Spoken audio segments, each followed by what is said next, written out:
దేవుని నామానికి వందనాలు. డాక్టర్ తెరెసా పాల్ గారు రాసిన శాశ్వత సత్యము పుస్తకము నుండి మీరు వింటూ ఉన్నారు.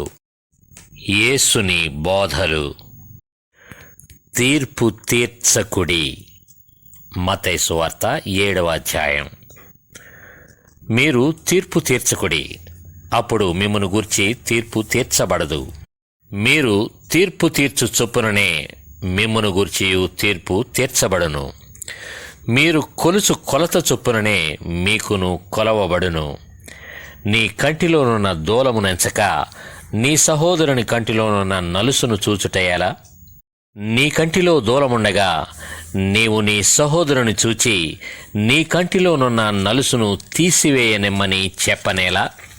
వేషధారి, మొదట నీ కంటిలోనున్న దూలమును తీసివేసుకొనుము, అప్పుడు నీ సహోదరుని కంటిలోనున్న నలుసును తీసివేయుటకు నీకు తేటగా కనపడును. పరిశుద్ధమైనది కుక్కలకు పెట్టకుడి.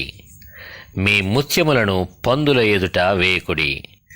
వేసిన ఎడల అవి ఒకవేళ వాటిని కాళ్లతో త్రొక్కి మీ మీద పడి మిమ్మును చీల్చివేయును. అడుగుట, వెదకుట, తట్టుట. అడుగుడి, మీకియ్యబడును. వెదకుడి, మీకు దొరుకును. తట్టుడి, మీకు తీయబడును. అడుగు ప్రతివాడును పొందును. వెదకువానికి దొరుకును, తట్టువానికి తీయబడును.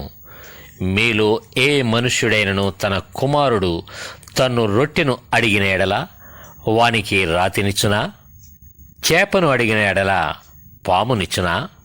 మీరు చెడ్డవారయుండియు మీ పిల్లలకు మంచి ఈవులను ఎరిగి ఉండగా పరలోకమందున మీ తండ్రి తన్ను అడుగువారికి అంతకంటే ఎంతో నిశ్చయముగా మంచి ఈవులను ఇచ్చును.